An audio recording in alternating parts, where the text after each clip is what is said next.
আমরা আপনাদের কাছে বিনয়ের সাথে প্রশ্ন রাখতে চাই, 2018 সালে যখন মিডনাইট ইলেকশন অনুষ্ঠিত হলো, তখন আপনাদের ইনক্লুসিভ ইলেকশন কোথায় ছিল? 2024 সালে যখন আমি ভার্সেস আমি নির্বাচন হলো, তখন আপনাদের ইনক্লুসিভ ইলেকশন কোথায় ছিল?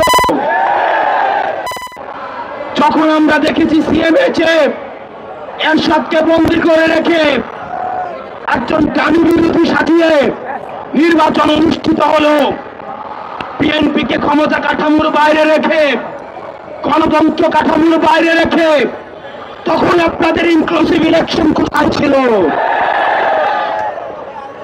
যেই বাংলাদেশে 2000 শহীদের রক্তের দাগ এখন শুকায় নাই, সেই বাংলাদেশে আওয়ামী লীগের সাথে কোন ইনক্লুসিভিটি হতে দেওয়া হবে না। সেই বাংলাদেশে এখনো পর্যন্ত শাপলা হত্যাকাণ্ডের বিচার হয় নাই, পিলখানা হত্যাকাণ্ডের বিচার হয় নাই, ভারত বিরোধী আগ্রাসন হত্যাকাণ্ডের বিচার হয় নাই, আপনার হত্যাকাণ্ডের বিচার এখনো পর্যন্ত সুনিশ্চিত হয় নাই।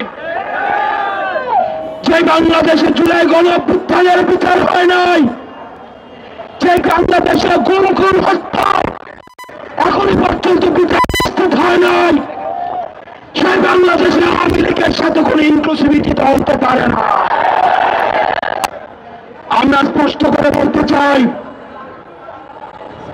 আপনাদের যাদের কাজ ক্যান্টনমেন্টে, আপনারা ক্যান্টনমেন্টেই থাকুন। আমরা আপনাদের প্রতি শ্রদ্ধা জানাই, সম্মান জানাই। দেশের সার্বভৌমত্ব রক্ষার ক্ষেত্রে আপনাদের যে অবদান রয়েছে সেটাকে আমরা স্বীকার করে নেই।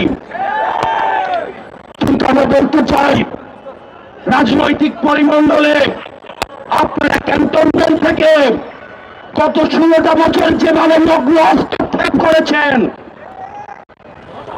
যেভাবে ক্যান্টনমেন্টের বিভিন্ন দপ্তর উপদপ্তরের মধ্য দিয়ে আপনারা রাজনীতিতে যেভাবে নোংরা হস্তক্ষেপ করেছেন, 24 পরবর্তী বাংলাদেশে রাজনীতি নিয়ন্ত্রণ করবে শুধুমাত্র রাজনীতিবিদরা। আপনারা তখন কোথায় ছিলেন? বিগত একটা দশক ধরে আমরা কোন চ্যানেলকে দেখি না পদত্যাগ করতে। দেশে এত অন্যায় অবিচার, এত খুন হত্যা হয়েছে, এত জুলুম প্রতিষ্ঠিত হয়েছে, আমরা কোন সত্যকে দেখি নাই পদত্যাগ করতে। একটা চ্যানেল আলোচনার জন্য সুযোগ ছিল না।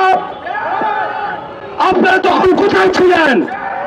আমরা কাউকেই দেখি নাই ও অন্যায়ের প্রতিবাদ করে কেউ চাকরি থেকে পদত্যাগ করতে।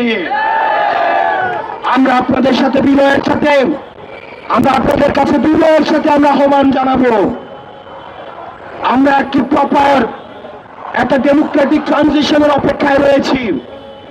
যে গণতান্ত্রিক প্রক্রিয়ার মধ্য দিয়ে আমাদের যে ন্যূনতম সংস্কারগুলো রয়েছে, এই সংস্কার প্রক্রিয়া শেষে আমরা একটি ফ্রি ফেয়ার এন্ড পার্টিসিপেটরি নির্বাচনের মধ্য দিয়ে, যেটি গত 13 দশক ধরে রাষ্ট্র কাঠামোর সহযোগিতায় এই গণতান্ত্রিক পরিবেশের কে আপনারা নষ্ট করেছেন, আমরা সেই পরিবেশে ফিরিয়ে দিতে চাই।